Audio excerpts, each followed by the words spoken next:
Hi, I'm Daniel Lucas, and welcome to Abstract Essay, where ideas take shape, thought find out, and every conversation explores the art of thinking beyond the obvious. And today I have my special guest. He's the founder and president of StewardRight, no other than Mr. Michael Proctor. Daniel, happy to be on your podcast. Welcome, Mr. Michael on Abstract Essay. And can you please introduce more about yourself that I missed? Sure. Got my finance degree back in 2010, and for 15 years been working in the now investment advisory space. I started StewardRight 9 years ago after working with some bigger companies. I've been a financial planner since 2013, a certified financial planner.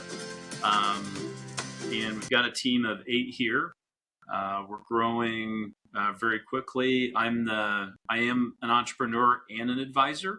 So I wear both hats of growing the firm, growing the team and our systems, but then also working with clients as well. So there's a lot to it, a lot of fun stuff there.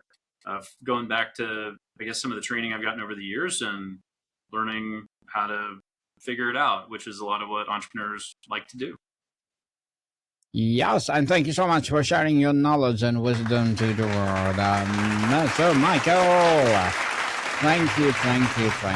And today let's talk about the other side of the coin, solving a communication gap between spouses with different money wiring. So the title suggests a fundamental writing differences. When couples fight about money, what is the real battle over numbers? Is it something deeper, values, security, freedom, or identity that gets expressed through finances? Yeah, it's such a great topic, and I think a lot of people relate to it, especially if you've ever been in a relationship where the both of you actually care deeply about how you handle money, but you grew up in a family that handles it differently than one another. One of the surveys that we give to our clients, or we don't do it with everybody, but is we go through a survey called Fiscalosophy. And what it does is it lets you choose in 10 different categories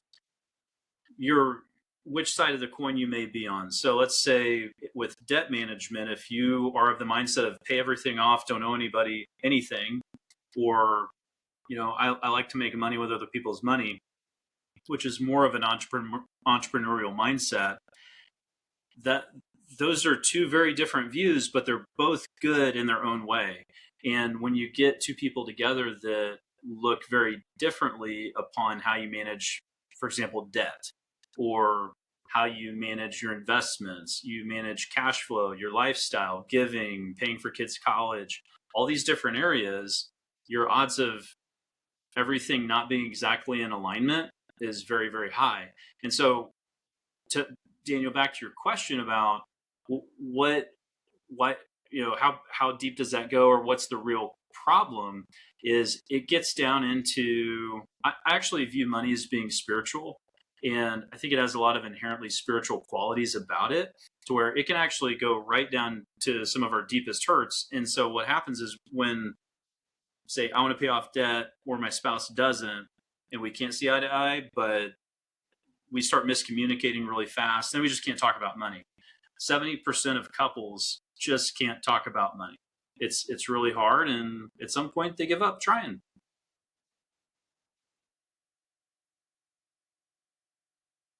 So Certainly, Mr. Yes, certainly, Mr. Michael. So, wiring implies it's innate. How much a person's money personality is truly hardwired from childhood, a family experience, and how much it can be consciously rewired within a relationship. Great question. It is some of it comes down to how God actually made us individually, and how we do see the world, we're going to tend to gravitate towards validating a certain approach. The other side of that is our learned life experience, seeing how money actually does behave, or how we behave in context of money, or what happens when you handle it a certain way. Now, I tend to be more on the risk management side. And so I take a lot of very calculated risks with how I manage cash flow or money or investment, which is a skill set you have to have when you're an entrepreneur. You have to know how to make good calculated judgment calls around risk and exposure and managing and mitigating all those things. But if you maybe aren't well equipped in that area, the safe thing to do is pay off debt, live well within your means, and that's all you do. That's where you can get those pieces that they just grind and they just don't work well together, because it's hard to get the other person to see that's literally on the other side of the coin, facing the other direction, to come around and say, oh, okay, what is that other side like? And be willing and open to actually come take a look at it or be okay with it to a point. But that's the challenge, is when you do see it, you're wired to see it a certain way, and to learn to let go a little bit and trust in the relationship of, okay, I appreciate that my spouse or my partner or whoever is able to see things differently, and I'm willing to be open with that, try it out, whatever, and have that open conversation. But man, it just can so quickly turn into a difficult conversation where people's feelings are getting hurt because they're like, wow, for whatever reason, whatever experience they've had, however they grew up, is feeding and playing into that, to where it's just hard to be open. But the more you can learn to do that, the more you can learn to have tough conversations and work through it. But man, money's tough. Money's a tough one. Money's a tough one for sure, Mr. Mike. So beyond the spender versus saver, what are the less obvious but equally divisive? Divisive wiring differences you see, like a risk taker married to a security seeker, or a delegator paired with the micromanager of finances? Yep. So there's debt, how much you save. If you want to save a lot today, or say, we're going to get to that, we'll get to it down the road. Your level of spending, if you're living completely 100% spending every dollar that comes in the door, or if you're spending 50 cents on the dollar that comes in the door, or even maybe less. I've seen people even spend less. Level of giving, how generous you are. Let's say if you're living on half of what comes in the door, what do you do with the rest of it? Do you save it? Do you give it away? Do you give it to kids, grandkids, charities? Do you help out causes? Stock market, how exposed are you with your investments to the stock market? Are you okay to watch your funds go up and then come down some and go up some more? Or do you just want a really smooth, steady ride, because when you watch it go down, all these fears come up for you and it's really hard to function? Or even sleep. Coverage, like how do you cover insurance risk? Do you insure everything away? Do you try to get as much and best insurance on everything that you can? Or do you use it do you use it to cover risks that you can't safely absorb on your own? Or do you only insure what you need to insure? Or do you insure nothing? Some people actually don't like spending insurance money on anything. How much you help the children out with college, or even how retirement might look, or a couple more areas. Because with retirement, it could matter on how early you retire, or what lifestyle you have when you do retire. Do you travel more? Do you stay close to home? Do you invest in grandkids? Do you see the world? A lot of different approaches there, and yeah, as many iterations as you could potentially probably can't even dream up is how people look at these things, but they're making decisions together. And so it is a skill set to learn, okay, the other side of the coin that I'm on, what's that like? How do I learn to appreciate it, love, accept, and do all those things to be able to have a really good, healthy conversation? Healthy conversation indeed. So let's talk about the emotional and psychological layers, Mr. Mike. Money is a language of love or fear. How do unmet emotional needs for security? Hmm, I have lagging. I'm lagging right Yep, now. it's So hard for me to hear. Yeah. yes, just give me a minute, Mr. Mike, because I will just fix it, and I it's reconnecting. So my apologies. While I'm trying to fix it. Just give me a second, people. We are having a difficulty, so now we're good. My question is, Mr. Mike, money is a language of love or fear. How do we unmet emotional needs for security, autonomy, or significance masquerade as a financial disagreement? Can you give an example of how fight about a credit card bill is often a carry of something else? Right. Yeah. One example of that would be, I guess, looking at who spent what. So you're swiping the card for something that wasn't needed, and then it's a challenge to get it paid. It's a matter. It could be a matter of control, is what the fight's really about, or prioritization. If the other spouse takes it as, wow, you prioritize that more than our basic needs as a family, and that can hurt really deep if they feel like the material spending was more important, or if they took it as, I would have liked to talk about this with you, why didn't you come talk to me about this? Is my view not important? Do you not value what I have to say about this? And now we're having to pay for it, and this might be a challenge. Um, or it could be, yeah, I mean, there's a lot of different ways you can skin the cat on a fight about a credit card bill, because it could be the fact that there is a credit card bill, and with a spouse that believes that they should not have any debt ever, even from month to month, even if they're paying off the whole thing. That could be a values based issue of how they were raised, and so it could be a self violating feeling even within them, just the fact that a credit card's being used at all. Definitely, yes, indeed. So, how about the building communication bridge, Mr. Mike? The money date concept. Most couples dread it. How do you structure a financial conversation so it feels like a collaborative team meeting instead of a tense a boardroom interrogation? What is the one agenda besides bills? What? Sorry, what is that last part? What's the on the agenda besides bills? Oh, okay.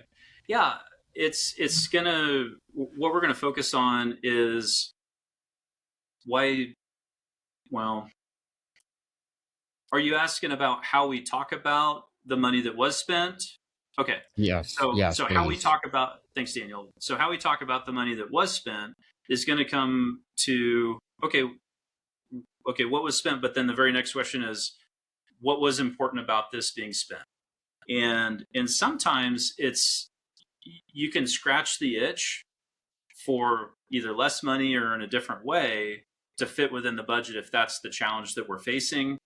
If the challenge we're facing is a communication issue, it's like, how do we learn to appreciate and embrace our spouse, the person we're trying to do life with and work on money with?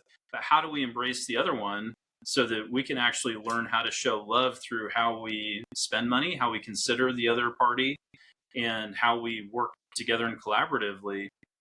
Sometimes there's breakdowns that I'm not qualified to solve. They should go see a therapist. I happen to be married to a therapist, and but there are things that I'm not going to be able to help with to the level that they're going to need help. But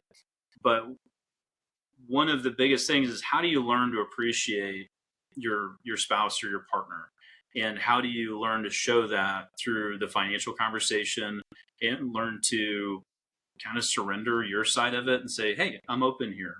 What should we do? And if both sides can say, I'm open, what should we do?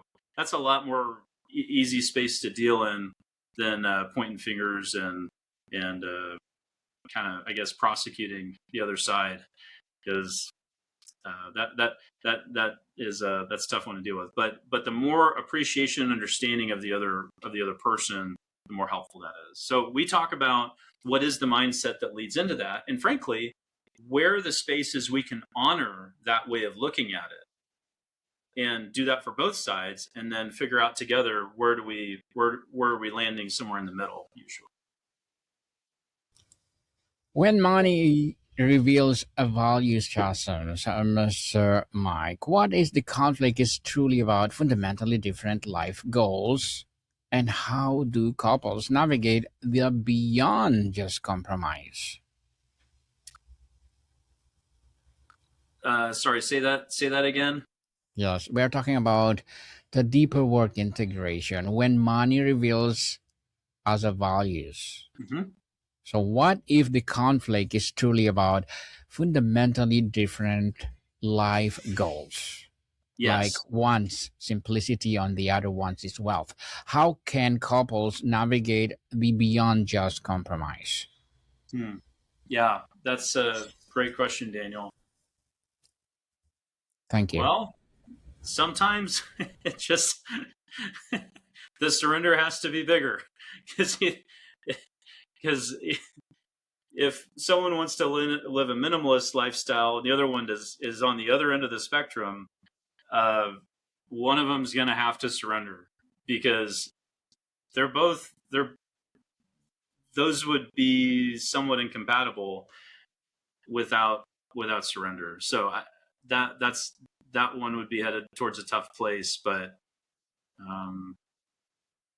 yeah, I think how I might reframe that whole perspective, if you think about it, Daniel, is if the couple prioritizes each other, then they're going to figure out how to work through that, and they're going to figure out how to get along together. And because if you know how I come at finances or in my relationship is we actually come together with the Lord and actually submit to, hey, what does God say about this first? And then what do we have to say about it? And let's work on that. And let's talk about that as best we can and work it out together, because ultimately, my wife, it's like, hey, you're my priority here, and I'm here for you. So what are we going to do? Definitely, they make something that you compromise each other. Let's talk about the legacy question, Mr. Mike. How the conversations about money change when couples start thinking about the financial behaviors and values they are modeling and potentially passing on to their children? Yeah, awesome question. More is caught than taught. And that can be really tough, Daniel, when, let's say, you're doing well financially, because one of the problems with doing well is you actually wind up setting the bar pretty high. And in training our kids to be content, part of that is learning to be happy with what you have where you are, no matter what. And I have been in living situations from a kind of a rundown duplex to a very nice home. And at every stage, I've been very intentional with the kids on saying, hey, we're thankful for this. And this is why we're thankful. And to learn to thank God through all of it, no matter what, good, bad, the ugly, and to learn contentment. Now, the other thing is train them up in the way they should go, because how you do train them up or you don't train them up, if you're not training them up, the world is. There's a lot of junk out there that gets attention of flashy things that don't matter, really shallow things that, guess what? Your kids, they start off young and generally immature. And so they're going to tend to gravitate towards more immature worldviews because that's what's readily available. And today, the access to information and data and entertainment is unlike any other era we've lived in, even close. It's just not even close. But where the parents are able to play a role, hopefully, is in offering access to wisdom.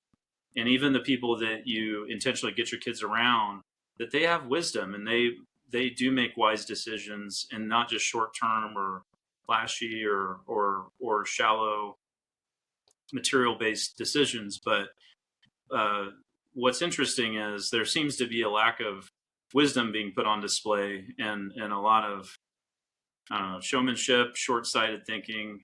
But that's where what you do, as far as even how you set up your estate plan. I've been very in touch with my kids to let them know that, hey, if I believe that the money I'm going to pass to you, or the money we pass to you, is going to crush you because you can't handle it, because it's going to raise up so much stress within you, you just can't make a wise decision with it, and it's going to be a net negative in your life.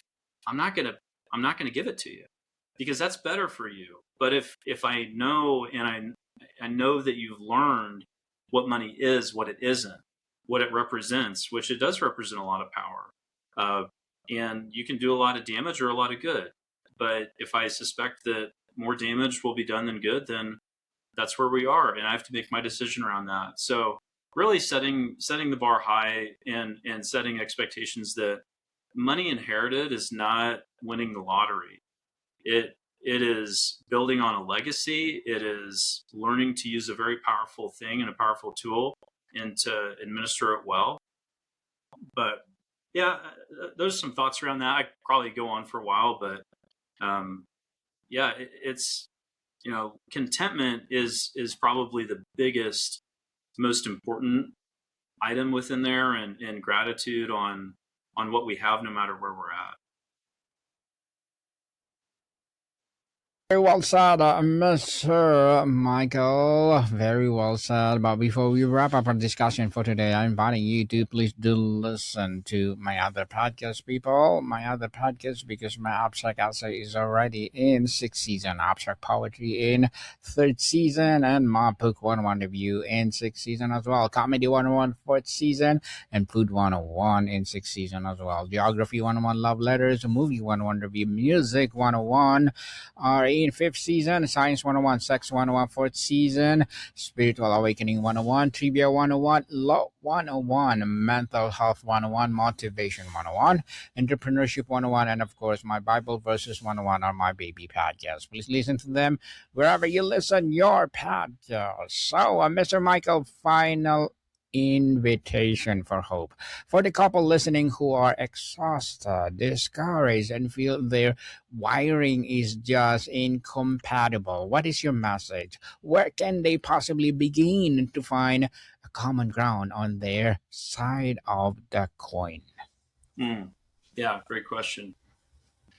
Well, Daniel, I think I've said it a few different ways, but I honestly, it's just going to be surrendering where you're at. If you're feeling it's incompatible, you're just going to have to surrender it to, I guess for me, it's to the Lord. For us, it's to the Lord.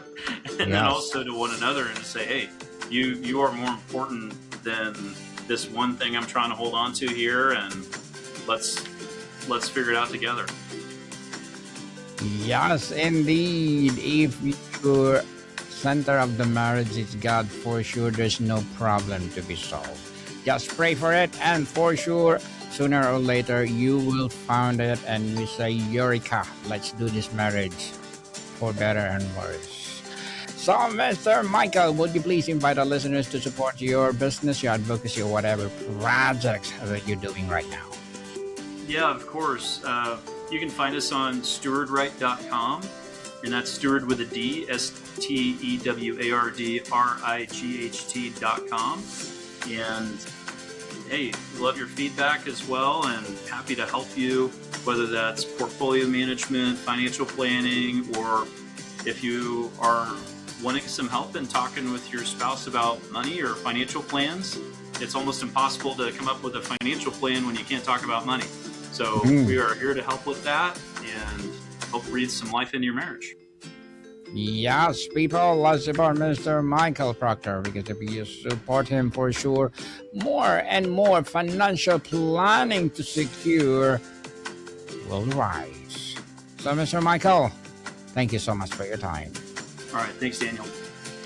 Monica people, see you soon.